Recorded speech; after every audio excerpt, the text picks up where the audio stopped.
Hello and welcome to Astrology Studio for Pisces 2025 into 2026. I'm Eric Francis Coppolino, your friendly neighborhood astrologer here with mostly with a year ahead reading, but that's going to include quite a bit of discussion about what it means to be alive right now, which is challenging in ways I think that no one in the past would really understand.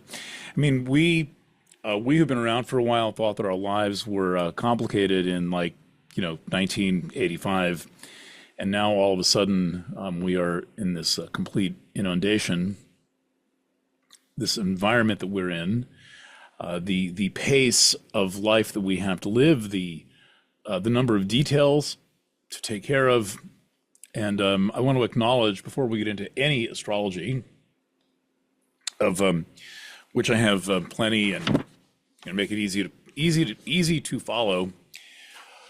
The special challenge of being alive now at this time. Does anyone say this to you that it's amazing that you're keeping up with everything and handling the number of details that have to be attended to, and the complexity and the number of steps involved in everything, and this sense that also that the entire society that we're in is just kind of speeding toward a cliff, and every day there's some new god that's going to save us, but that's not really true. It's not really how it works. One of the main things that you have been contending with over the really past 14 years is Neptune in Pisces, Neptune in your sign. Neptune is probably the most difficult planetary energy to contend with. It's difficult partly because it operates so invisibly. It's difficult because it's so indiscernible. You can be under the influence of a Neptune transit for years before you figure out what's actually going on. And that is one of the most important properties. You can also forget that you're having the transit. You can, you can be looking at other things. And by that I mean what the transit represents in astrology, but also whatever the events are in your life. And I think that the 2 or 3 most relatable qualities of this Neptune through Pisces transit, which will affect you if you're Pisces moon, Pisces sun, or Pisces rising. And happy birthday to the Pisces sun people, and welcome to the other strong Pisces types. First thing is a subtle sense of chaos. Neptune brings with it a kind of chaos that is difficult to notice that it's even influencing you. It is a kind of a subtle overwhelm. It's like you're overwhelmed, but you don't know why, or you're feeling something and you don't know what it is, but it turns out that feeling is the feeling of being overwhelmed, and you have to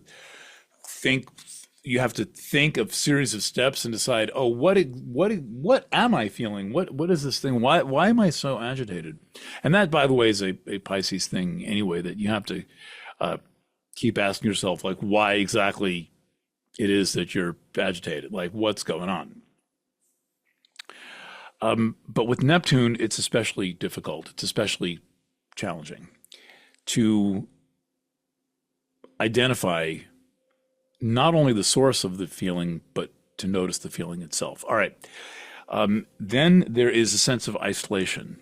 So Neptune almost always has this when in transit, and where it exists in your natal chart, which is what I'm really speaking across probably 4 or 5 different Neptune placements, mostly Libra, Scorpio, Sag, and Capricorn. Libra Yeah, Libra, Scorpio, Sagittarius, Capricorn. That's talking really from the 1950s up through the 1980s, mainly, who's paying attention.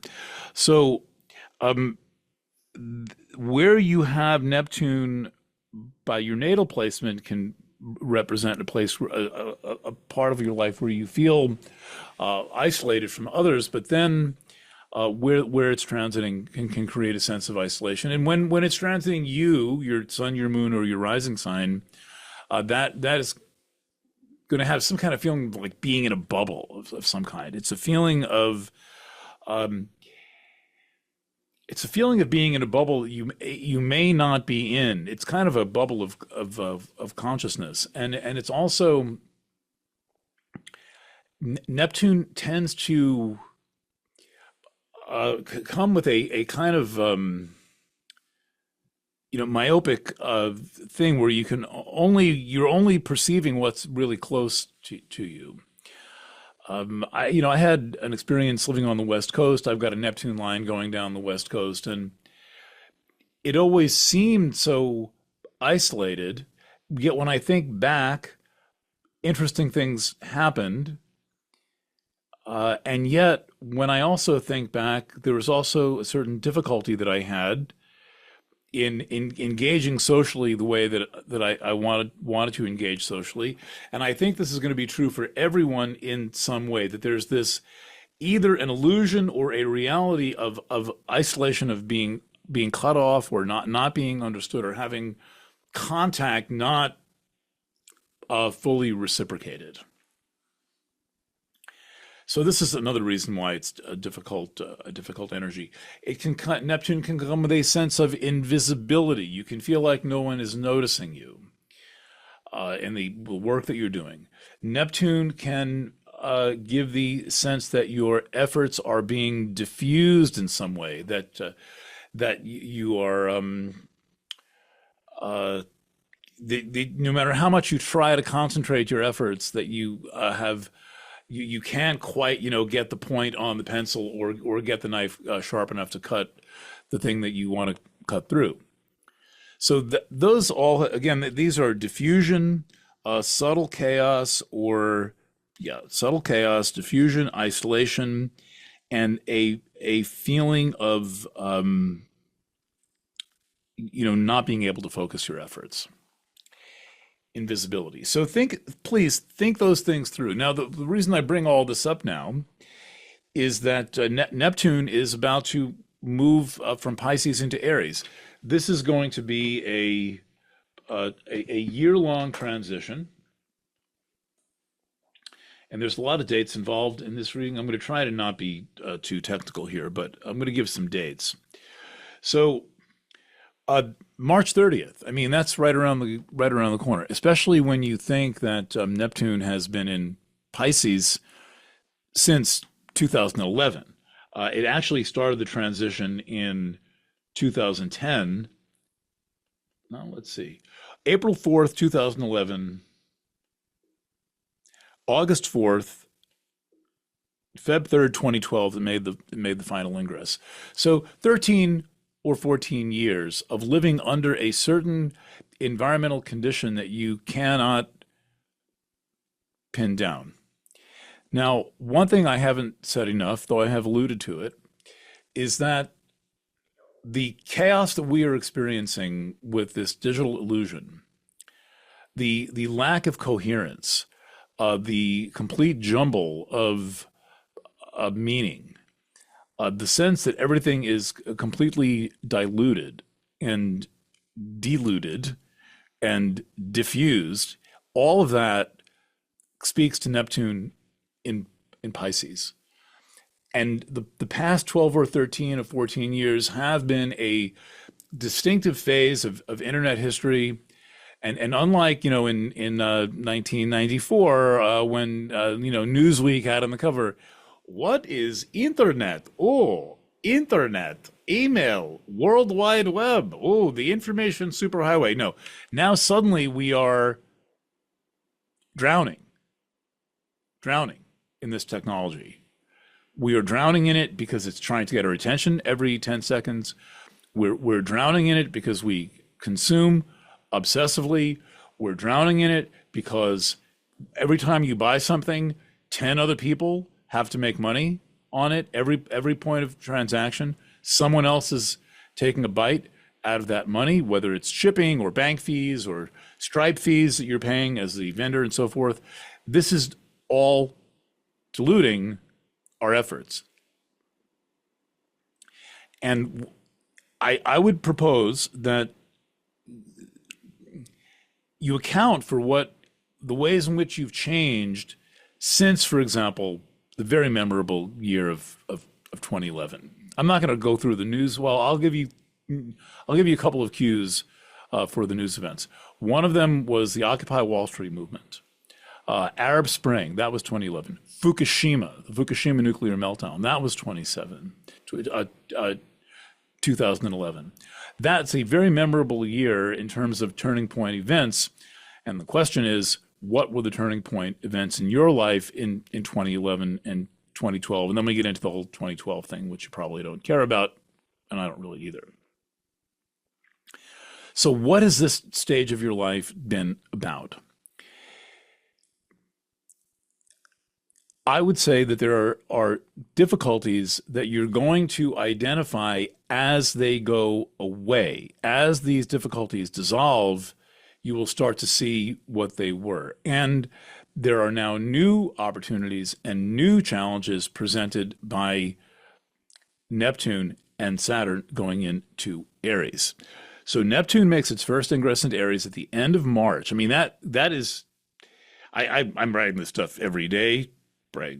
Doing many readings a year. That's kind of incredible.